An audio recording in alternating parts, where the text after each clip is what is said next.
Hello, welcome to the end of the world.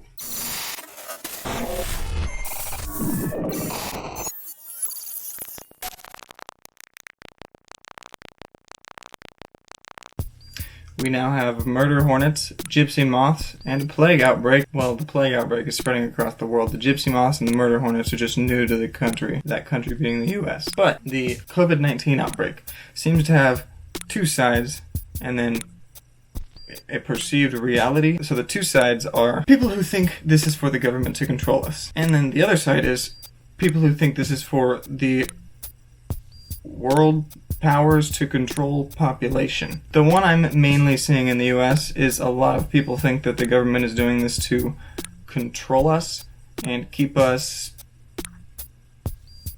at home. I don't understand what the benefit of them controlling us like that would be. What are they getting if we aren't working or giving any contribution to society or the economy? I don't understand who's winning in this situation. People seem to be valuing the economy over their well-being or the well-being of their family and loved ones, which doesn't completely add up to me. So I'm on the other side, where I think this might be like a population control, considering that every 100 years we have an outbreak like this and we haven't seemed to prepare for one. It happens periodically, and we didn't think maybe it'll happen again and take some steps to avoid it. Instead, we just let it happen, and now we're at 4 million cases with 275,000 deaths. That means out of all of the closed cases, 17% of the people who have gotten COVID-19 have died, 83% recovering or being discharged. Even though they have recovered, they have not fully recovered. Some of them have lost 20 to 30% of their lung capacity. It has damaged other organs, and we don't know if this could be some type of disease that lies dormant for years and then comes back in intervals. We have seen things like this before. I don't understand the point of view that the government is trying to keep us inside to control us, because I don't understand what they're gaining from that. Like, there's not military outside telling me that I can't go outside, so they're not really like doing anything about it. They're not gaining anything. It's still funny to me. I know that I am white, but all of these white people are like calling it oppression when there's actually people who have been oppressed, like Native Americans who were killed by diseases we brought over to them and basically wiped them out with, or Asian people that we put in internment camps, African Americans that we at the time were not African Americans, they were Africans because we brought them over, but then they became African Americans after we blended as a society, even though we kept embracing segregation for a while before we had the Civil War, and then things split. But then there's still sides that are embracing segregation, because now there's people that wear KKK masks at stores because you can wear masks anywhere. The point being, we have oppressed tons of races. Now it seems to be, from political dialogue that I've seen lately, a lot of it is based on Hispanic people and creating a border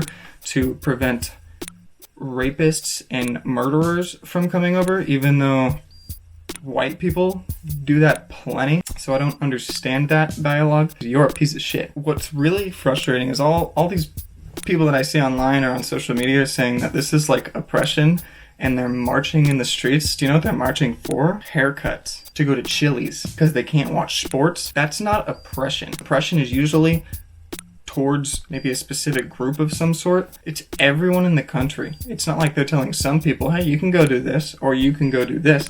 No. Everyone, there's a blanket. Everyone in the country is being put under the same conditions. Sorry you can't get a haircut. Sorry you can't watch football. And sorry that you can't go buy things at Kohl's. Maybe you should get over it. It's not that big of a deal. We're trying to make sure that everyone gets through this okay, is what I'd like to believe, but I also don't believe that we're showing the full extent of the virus. Most of the things that I look up and read about it when I actually dive a little bit deeper are things that aren't making it to the mainstream, like the fact that it impacts other organs of your body, or it takes away lung capacity, and people that are recovering from it are seeming to get it again. There's not a herd immunity. There's my side and some other people that agree with that side. And then there's like this huge side of people who think it's oppression and a government control tactic. It's like, who am I supposed to believe? Scientists and epidemiologists and researchers and very intelligent people who have put a lot of time into researching this and trying to come up with a solution? or a bunch of people who barely graduated high school and don't listen to any real source of news and just get all of their information from social media and assume that they know what they're talking about? I wonder. Y'all can stick with what you think. I'd say it doesn't matter to me, but it does matter to me because now all of you people who are going out and protesting are making it so they're lifting the lockdown and everyone's going to be put at danger and risk again, so you can go get your haircuts and go to your retail stores for some unnecessary reason that you think is totally justified. That seems to be the two sides so far. What else? And a lot of people think that Bill Gates is behind it all, planning to kill everybody with a vaccine or something. Now everyone is becoming anti-vaxxers, which is about the same level of intelligence as, like, flat earthers. I don't understand the shift that's come on, but people think that because Bill Gates patented a vaccine back in like 2006 or 2007, that he is behind some mastermind plot to control the world, even though he's in a giving pledge where the majority of all of the profits and proceeds he makes from anything he does are going to go back into charitable causes, which means that any money that he makes from these vaccines that are going to be given to people to stop the spread of a deadly disease, most of the money from that is going to go back into a charitable cause to help everyone out. It's not just going into his pocket so he can keep holding on to it and being rich. We're kind of at a stalemate here, it seems like, with this disease. It keeps going up faster and faster. Right now we are at 4,007,819. About a week and 4 days ago, we were at 3 million. Half a month ago, we were at 2 million. A month and 6 days ago, we were at 1 million. That means it is exponentially increasing. 2, 4, 8, 16, 64. It is increasing rapidly, exponentially.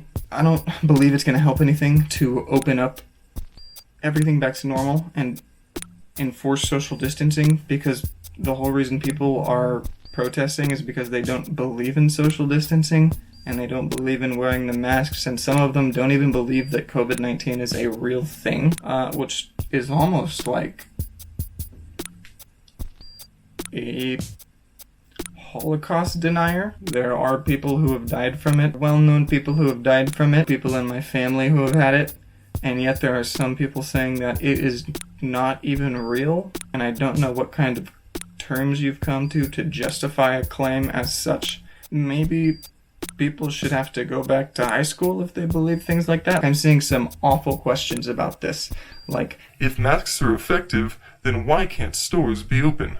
And if masks are not effective, then how come we are forced to wear them? Well, it's not an astronaut suit. You don't wear it into space to keep all of the air inside. Most masks actually have the definition of how effective they are in their name. N95 mask protects you from 95% of particles. P100 mask, take a guess. Cloth masks that most people are using are pretty ineffective, but at least they help. If both sides are wearing them, it does cut down the chances quite a bit. If everyone is cooperating and wearing a mask, it is effective. The government is not winning anything from you wearing a piece of cloth on your face when you go to the grocery store. They don't have ownership of you and some type of control just because you wear a piece of cloth over your mouth and nose at a store. It's more of an act of safety, which, even if you don't care about yourself, it protects the other people that you come into close encounters with. You selfish fucks. Those are the updates. Other than the murder hornets and the gypsy moths, murder hornets are capable of wiping out entire colonies of honeybees, especially the American ones that haven't adapted any defenses. Gypsy moths, which are capable of wiping out forests and landscaping areas because of their way to defoliate trees. I'm not sure exactly what that means, but it makes it so it cannot keep growing and it kills the tree. Gypsy moths can destroy our forests. Murder hornets can destroy our bees, which will destroy our flowers, which will destroy our agriculture. I'm not religious, but if I were religious, I would definitely think that this is the End of the world. right now. Everyone is divided onto two sides. There is a plague outbreak, and now there are locusts. I think that's what they call it in religious terms. There's new bugs coming to, not the world, but to our nation at least, that we've never seen before. Things will probably never be the same as they used to. So I am still waiting on things to go back to normal, if that is ever going to happen. Until then, thank you for listening. Please remain safe and remain inside, and it is time to unplug.